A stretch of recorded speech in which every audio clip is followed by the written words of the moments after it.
Welcome to Audiobook 365 Story. Anna woke up. Fidel Castro was by her bedside. "I will run again," she told him. Then her eyes closed. Ana Fidelia Quirot was born in a small town in the east of Cuba. She was a happy child, and from an early age she loved running. Sports were important to her family, and they were important to Cuba, too. The Cuban government wanted to produce the best doctors, the smartest teachers, and the strongest sports players in the world. There were special government schools for intelligent young scientists and for children who were good at sports.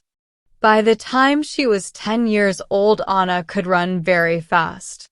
Soon she was winning races, often without shoes. She wanted someone from a government sports school to see her. Anna knew that only Cuba's best students were chosen. So she practiced hard every day. At last she heard the news that she was waiting for. At 13, she had a place at a government sports school. "If I work hard," she thought, "I can be the fastest girl in Cuba." The other children at Anna's new school were tall and strong.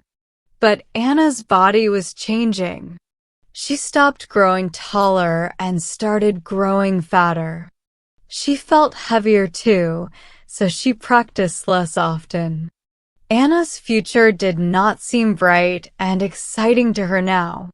But when Anna's school asked her to leave, she thought very carefully. She realized that she loved her school and her life there. It was her dream, and she did not want to lose it. Luckily, Blas Beato, one of Cuba's most famous running teachers, knew about Anna. She was heavy, but she was strong and fast. Beato could see that. "Try the 400-meter race," he said. "I think you can be the best." It was not easy, but with Beato's help, Anna quickly became thinner. She pushed her body hard and began winning races at school again. Soon she was the fastest girl in Cuba at 400 and 800 meters. Her mind became stronger, too. She learned to fight against pain and to believe in her dreams. Anna finished school and practiced harder and longer every day. In 1987, she won 2 gold medals at the Pan American Games in Indianapolis, in the U.S., and in 1989, she won all of her 800-meter races. Anna was very proud to run for her country. Now her name was famous around the world. For years after her double gold medal success in Indianapolis, Anna was ready to run again in the Pan Am Games. These races were very important to Anna because the Pan Am Games were coming to Cuba. She was Cuba's most famous runner, and her country was watching her.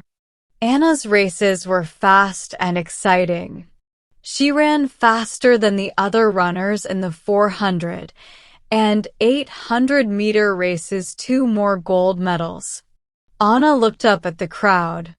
Thousands of happy Cubans were calling her name and smiling. Anna turned and walked slowly toward her country's president, Fidel Castro. Then she took one of her medals and placed it around Castro's neck. It was her way of saying thank you to Cuba, her country. She felt proud of the past and excited about the future. But early the next year, Anna's dreams were destroyed before they started. On January 23, 1993, Anna was washing some clothes. She was washing in the Cuban way, in a large bowl on top of a stove. She carefully added a little alcohol to the washing to make the clothes fresh and bright. But some alcohol fell onto the stove. In seconds, fire covered Anna's body. She moved away from the stove and tried to pull her sweater off, but the fire quickly reached her skin. Anna's body burned with heat and pain. She fell heavily to the floor. The doctors at Havana's Hermanos Amigueras hospital worked hard to save their famous patient. People all over Cuba listened carefully to the radio news. Anna's friends and family hurried to her bedside.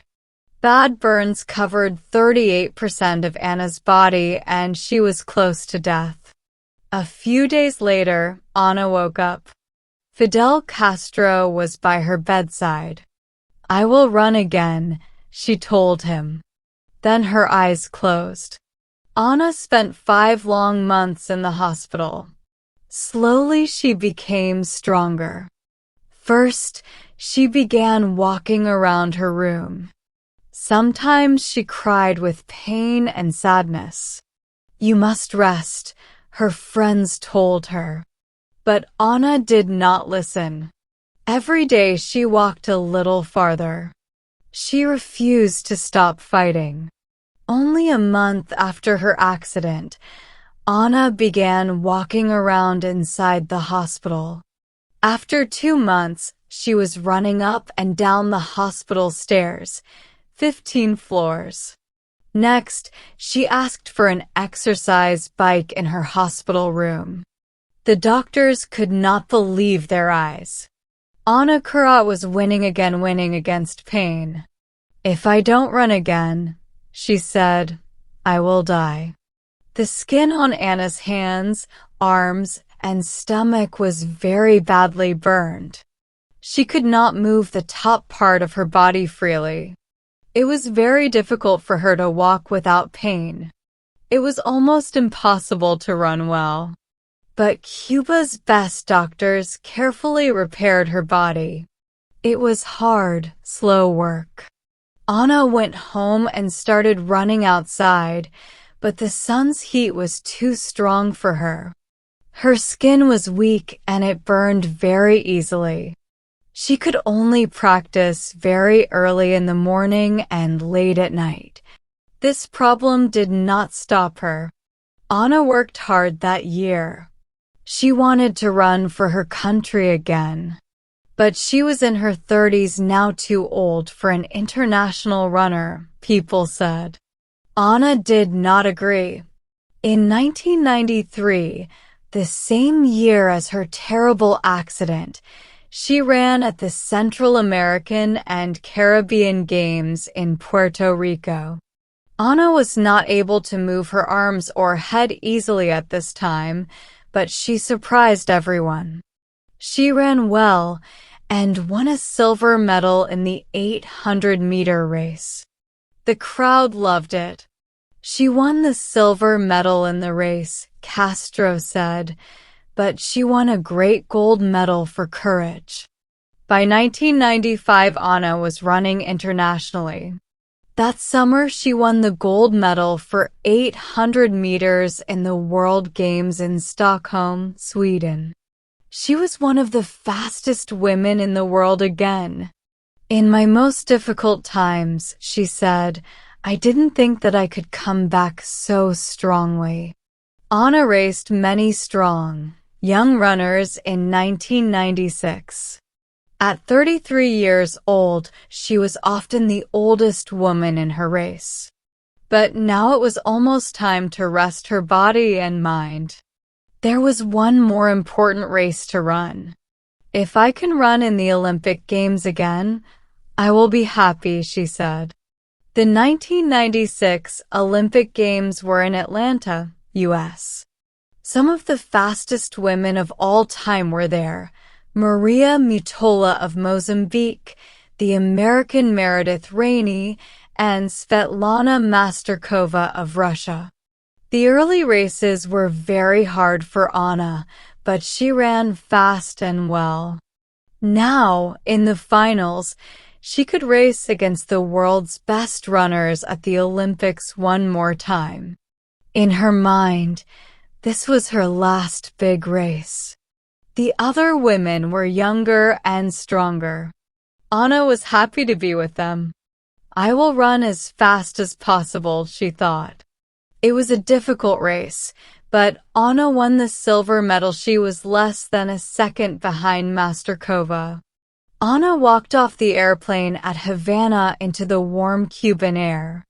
It was good to be home. She was Cuba's most famous and favorite runner. Running and my country saved my life, she explained. When I started running again, that gave me life. Anna Quirot's fight against pain and illness is an example of courage for us all.